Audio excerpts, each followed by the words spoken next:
Hello and welcome back to the Conflict Skills Podcast. I'm your host, professional mediator Simon Good. In today's episode of the podcast, I'm going to be talking about how to have a discussion with a friend about your relationship. There might be situations where there has been an incident, like maybe you've had a disagreement or a fight with them, and you're looking for an opportunity to clear the air, hopefully to stop the relationship from continuing to deteriorate if it's heading in a negative direction. But there might also be situations where you're not sure what's happened. The other person seems like maybe they're upset and you'd like to know what's going on. First, because probably in some situations you'd like to make amends or apologize or whatever might be needed for the issue itself. But it might also be the kind of thing that's standing in between the two of you as a barrier for becoming closer. So in the episode today, that will be the focus. It's on the actual conversation. Now, this is the third in a series of episodes looking at repairing relationships with friends. Today's episode is 31. 2 episodes ago, in episode 29, I was talking about some of the general principles for repairing a friendship, some of the ways to manage your thinking and the way that you, I guess, even consider the relationship itself, and then how that would impact on your behavior, particularly when you're dealing with the other person. But also talking about how to manage some of the strong emotions that come up when we're in conflict or there's tension or strain in our relationships with our friends. And I suppose the closer the friend is that we're dealing with, the stronger that those emotions would tend to be. And so I talked about some of the different options for either displaying or describing those emotions and what you might be able to do, though, in the meantime to manage some of that on your end. In episode 30, which was the previous episode to this one, I talked specifically about the topic of apologies, so the 5 different kinds of apology and going through some examples that you would use with your friends. So I suppose, wanted to explain where this episode sits in terms of that context, and if you're interested in some of those other topics specifically, please check those out. Before we get into the topic though, just a big thank you as usual for listening. If you've got a question, an idea for a topic for a future episode of the podcast, you'd like, some clarification about something that I've talked about today, you can send me an email is the best way to get in touch. And the email address is podcast@simongood.com. It's SIMONGOODE.com. All right, let's get into that topic of these difficult discussions with our friend. So let's think then about a possible structure for a conversation about repair with a friend. And as usual, I don't want to imply that everything needs to happen in this very structured and contained way. For me, it's probably because I spend a lot of time thinking about conflict and training people in conflict resolution skills. So I've sort of done my best to think about these conversations in a step-by-step way, because that's often what people are looking for, is what are the elements that are needed for this conversation to be more productive. But what often happens is that the way that the conversation unfolds is much more organic. You might bounce between the different sections or talk about a different unrelated topic before coming back to something. And all of that is perfectly fine. Generally speaking, though, I do think that order matters, the order that you talk about things in. And I would almost always recommend starting with the other person's perspective first. So focus initially, at least, on listening to genuinely understand what the other person's saying, but more importantly, to give them the sense that you understand what they're saying, that you understand their perspective. You don't necessarily need to imply agreeing or disagreeing, but that is the key foundation to be built in this conversation if there's going to be any chance of repair moving forward. It's essential for trust to be built. It's really important in terms of de-escalation and the other person's brain literally being activated in the way that's needed for problem solving. So I would do that first. Then if there is something that you need to share, you disagree with their perspective, you have also been upset about something, I'd do that second. Then potentially go back to listening again if they react and they're upset or affected by whatever you've talked about. And then the third step is collaborative problem solving. It's how can we fix this moving forward? What tweaks would be needed? I didn't realize you felt like that. I'll be more careful with my words or whatever. But maybe there's something that's needed in terms of repair. Let me buy you a beer or something like that. I would focus on listening first, then share your perspective, then shift the focus towards that collaborative problem solving. If you're what you might call a red type of personality, the very results-oriented, driven, efficient way of working, pretty capable person a lot of the time. You're probably quite good at focusing on the solutions. I think this would help. What do you think? The challenge there is that if the other person doesn't feel like we understand their perspective, it's likely that there's a limited amount of buy-in or engagement. Whereas once they feel like we're on the same page, at least in terms of this mutual understanding, there is often a much higher willingness to be flexible or to commit to something or even to trust to give you a go if this is a situation where you might have let them down, for example, a couple of times before. Now, in terms of the actual steps, I really like a model that was outlined by Dr. Richard Bramson. He has talked in a number of his books about dealing with difficult people, particularly at work, but I think that the same conversation works really well in personal friendships too. So he talks about 7 steps in his model. First, it would be to make a short fuse appointment, sort of implying that the meeting will be soon after, like are you free this afternoon to catch up, that kind of thing. Hey, can I buy you lunch today? Then once we meet the person, what we want to do is to set the stage. We want to create an environment that's conducive and open to honest discussion, which means that we need to name why we wanted to talk to them. And it's usually a comment about the state of the relationship. So openly discussing how things have been. Then the next step is to prepare to be dumped on. After that, we convey understanding. And the important part here is that there's no excuse or apology. It's just acknowledging, it's just validating, it's just confirming the fact that we get where they're coming from.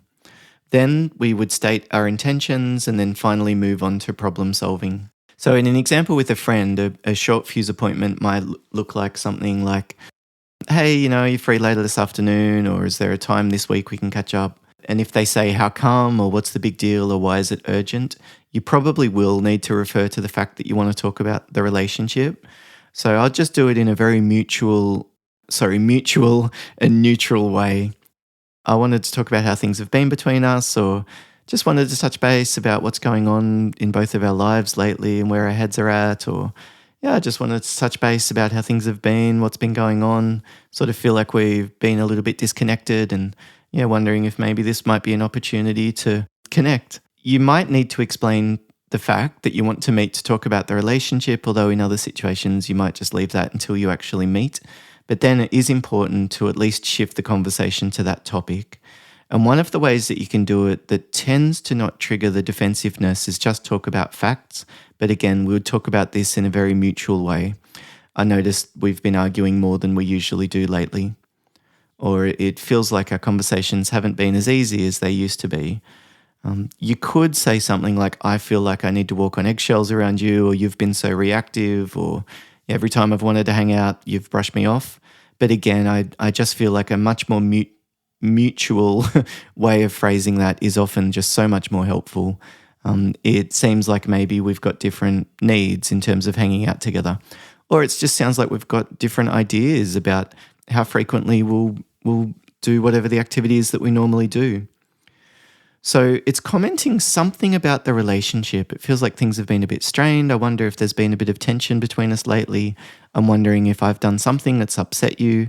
I'm wondering if something that's happened that's impacted you.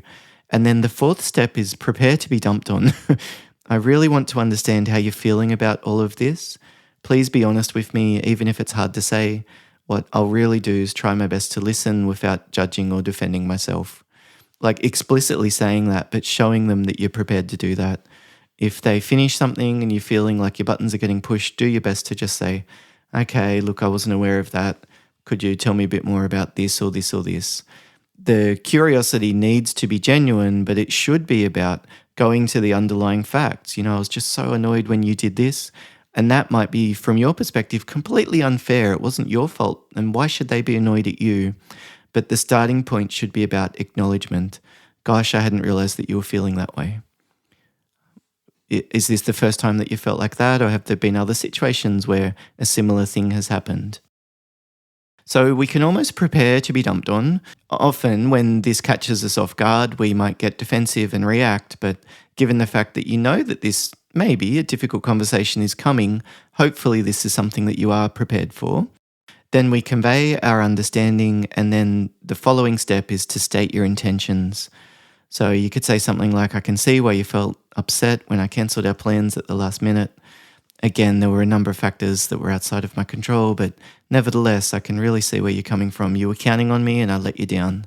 I really value our friendship and I want to work through this. Next time round, of course, I'll do my best to make sure that I let you know. But have you got other ideas about what might prevent this situation from coming up again moving forward? Your message should be about, I'm willing to make change because I don't want to have these same misunderstandings or this same challenge in our relationship occur in the future.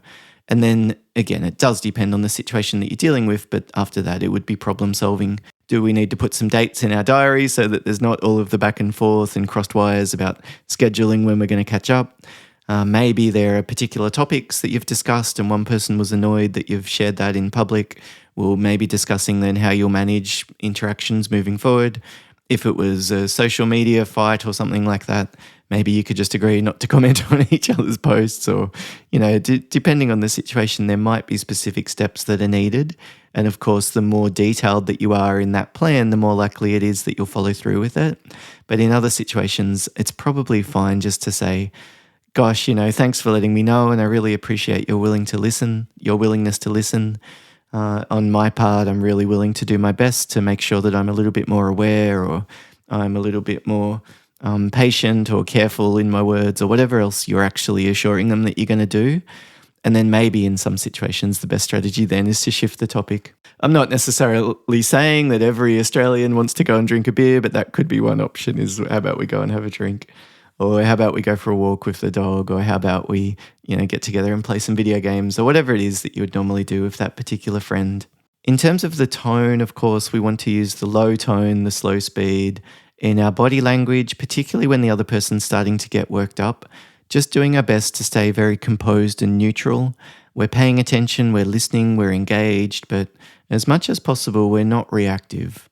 So limiting your hand gestures, keeping your facial expressions relatively neutral if possible, nodding, okay, allowing pauses, slowing down where needed. If your goal is to have a conversation that's calm and structured and future-focused, you will probably need to be putting in more than your fair share of that type of energy into the conversation at the beginning. Because if it's a situation that the other person wasn't prepared for, it's likely that they'll react initially. You will need to really be contributing that calm, composed, we can get through this, I'm not flustered, I'm not flapped, it'll be okay. This is a point in time, things will continue to change moving forward. I don't want to catastrophize and panic and overreact. Let's just see what we can do to get through this together. And then as you continue to be able to hold on to that, you will display all of those different characteristics, which will help to regulate the other person's nervous system alongside your own. So I hope that that's been helpful for you, thinking about some of the different phrases and the structure that could be helpful in these types of conversations with a friend. Again, if you've got a question, feedback about the podcast, an idea for a different topic that would be useful for you, maybe something related to work or a family interaction or something like that, you can send me an email. It's podcast@simongood.com. Otherwise, as always, thank you very much for listening and all the best managing the conflict situations coming up for you in the next week or two. Bye for now.